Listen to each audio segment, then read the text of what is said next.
Yo les amis, j'espère que vous allez tous très bien, très content de vous retrouver pour une nouvelle vidéo, pour une nouvelle itération des 5 infos foot du jour aussi, on va dire la dernière avant le week-end, et un peu originale aussi, des sujets différents, c'était pas nécessairement la journée la plus riche d'actu sur la planète footballistique, donc on a innové un peu, et j'espère que ça vous plaira. Alors on commence par la toute première info, c'est la défaite du Real Madrid contre l'Athletic Club hier, c'était la demi-finale de Supercoupe d'Espagne, la deuxième après la victoire du Barça contre la Real Sociedad au tir au but avant-hier.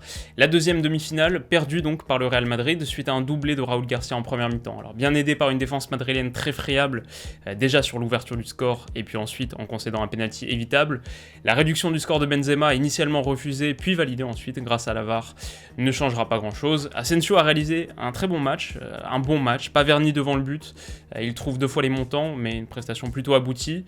L'Athletic résistera à un dernier assaut madrilène en toute fin de partie, et malgré le sourire de façade de Zidane, le Real donc n'ira pas à Séville défier le Barça dimanche. Une vraie déception, notamment je pense, pour les organisateurs de cette Supercoupe d'Espagne qui tablaient sur un Classico en finale, qui avaient tout organisé pour que ce soit le cas. On rappelle que cette Supercoupe devait initialement se tenir en Arabie Saoudite.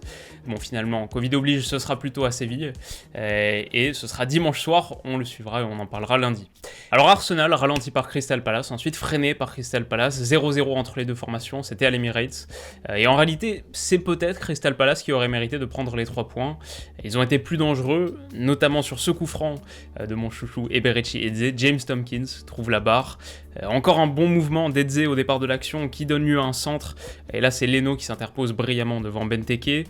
Une des histoires de cette partie, ça a été le gros contact entre David Luiz et Wilfried Zaha, sans doute involontaire de la part de David Luiz, mais quand même un sacré coup de genou qui a passablement énervé l'Ivoirien. Dommage globalement pour Arsenal qui est resté sur 3 victoires consécutives, qui avait réussi à engranger un peu d'élan positif, et qui donc se retrouve englué toujours à la 11e place du classement, avec au moins un match joué de plus que toutes les équipes devant eux, 3 de plus qu'Aston Villa, qui est 8ème notamment. Drôle de saison pour les Gunners qui ont, comme souvent, pas mal de travail devant eux. Alors, la troisième actu maintenant, la troisième info, et on commence à arriver sur les sujets un peu plus originaux après avoir écarté les 2 points majeurs du jour, c'est le succès de l'Ajax à Twente hier, donc banal en apparence, mais qui me permet de faire un petit point sur l'arrivée de Sébastien Haller, qui est arrivé donc il y a quelques jours à peine au mercato hivernal, qui est arrivé en provenance de West Ham, transfert sec, que j'ai trouvé assez surprenant.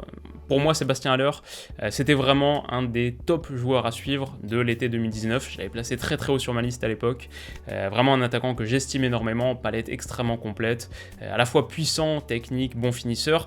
Ça n'a pas marché à West Ham pour tout un tas de raisons, certaines qui lui sont imputables directement, d'autres qui sont peut-être du registre, on va dire plus collectif. Je crois que c'est assez difficile de réussir à West Ham de manière générale depuis plusieurs saisons. Mais donc ça n'a pas marché à West Ham, et l'Ajax a, on va dire, sauté sur l'occasion. L'a pris cet hiver pour 22,5 millions d'euros. Ils ont brisé leur record de transfert, c'était David Neres, 22 millions, quelques années plus tôt, mais donc ils ont cassé leur tirelire pour prendre Sébastien Haller, et Sébastien Haller le leur a plutôt bien rendu. Il a marqué hier au bout de 7 minutes sous la tunique de l'Ajax, suffisant pour inscrire le premier but de sa carrière à Jacid, et ensuite, alors que le score était toujours de 1 partout, délivrer une passe décisive pour Huntelaar à l'approche du temps additionnel. Huntelaar d'ailleurs qui marquera un doublé après être entré à la 89e minute, donc 2 buts en 3-4 minutes, ça pourrait être ses tout derniers d'ailleurs.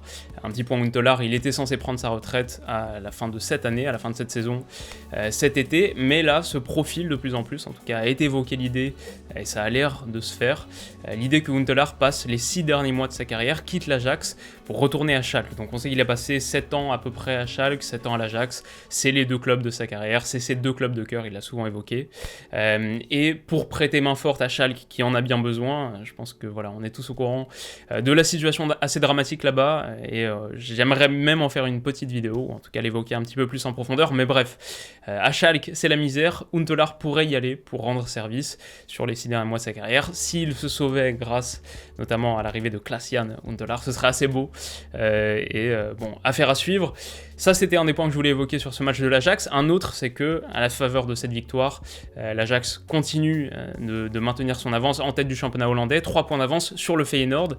Le Feyenoord que l'Ajax joue dimanche à 16h45, un vrai choc, un vrai vrai sommet. Dommage qu'il puisse pas y avoir de public, ça aurait été vraiment pas mal, mais un vrai sommet du championnat hollandais qui se jouera donc dimanche. Et puis enfin un dernier point, c'est peut-être pour parler d'André Onana qui, avec ce match contre Twente, est devenu le premier joueur de l'histoire de l'Ajax à jouer 200 matchs pour l'Ajax en étant non européen. Bon, c'est très mal dit, mais en gros, le premier joueur non européen a joué 200 matchs pour l'Ajax, André Onana, le Camerounais. Le deuxième de ce classement, pour y avoir jeté un coup d'œil rapide, le deuxième de ce classement, c'est Luis Suarez, 159 matchs tout de même pour l'Ajax. On l'a presque oublié. Et le quatrième de ce classement, alors là, j'avais totalement oublié ce passage de sa carrière, c'est Maxwell. 4 saisons à l'Ajax, 3 à l'Inter, 3 au Barça et donc 6 au Paris Saint-Germain. Voilà pour l'Ajax. Un petit mot maintenant pour Mohamed Simakan qui a choisi le Red Bull Leipzig. Alors c'était un des dossiers assez chauds de ce mercato hivernal, de cette première partie de mercato hivernal. En tout cas, Mohamed Simakan de Strasbourg qui était convoité par plusieurs belles équipes. Donc il y avait Dortmund qui est arrivé un petit peu tard dans la course, mais avant ça, l'AC Milan, Chelsea et bien sûr Leipzig.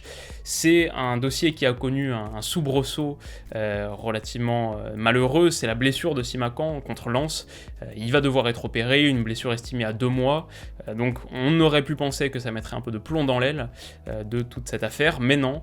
Leipzig continue à maintenir un intérêt très fort et Simakan, visiblement touché, ou en tout cas intéressé par le projet qui se profile à Leipzig, aurait jeté son dévolu sur Leipzig. Le Milan AC, qui cherche un peu de profondeur derrière et distancé dans ce dossier, ou peut-être l'ayant laissé tomber, se rabat sur Fikayo Tomori de Chelsea. Depuis l'arrivée de Thiago Silva, Tomori a très peu joué, même en réalité quand on regarde la saison 2019-2020. La première moitié, il a beaucoup joué, la deuxième, quasiment plus. Donc voilà, Tomori qui pourrait se relancer du côté du Milan AC. Chelsea réclame une somme assez élevée, 30 millions d'euros, mais bon, ça pourrait se faire sur la base d'un prêt, à suivre, à voir. J'espère tout simplement que ça bloquera pas la progression de Kalulu, même s'il joue surtout à droite, mais c'est aussi un bon défenseur central, en tout cas potentiellement, bref. Voilà en gros pour l'affaire Simakan, Tomori, potentiellement Kalulu. Et le dernier point que je voulais évoquer, alors là c'est un point particulièrement important, on est encore du côté de Leipzig, c'est que la couleur des sièges de la Red Bull Arena pourrait changer. Alors aujourd'hui, ils sont bleu, bleu-vert, un bleu piscine selon l'article que j'ai lu. Évidemment, Leipzig c'est un club, le Red Bull Leipzig c'est un club assez récent, 2011 il me semble l'année de formation, et ce stade qui date depuis bien plus longtemps appartenait à d'autres clubs de la ville de Leipzig. Alors de ce que j'ai lu, le Lok Leipzig, le Sachsen Leipzig, dont les couleurs étaient effectivement cette teinte de bleu, cette nuance de bleu. Donc voilà, un changement assez majeur. Tous les sièges existants vont être reversés aux différents clubs amateurs de la région. Et donc cette Red Bull Arena de 40 000 places à peu près, 39 000 et quelques, bref, cette Red Bull Arena sera bientôt intégralement rouge, quoi de plus logique. C'est la fin des 5 infos du jour. Du coup, si la vidéo vous a plu, vous pouvez mettre un petit pouce bleu. Et de notre côté, on se retrouve très vite pour la prochaine, dès lundi. D'ici là, comme d'habitude, passez une excellente soirée, un excellent week-end aussi. Prenez soin de vous. Et on se dit donc à bientôt. Bisous.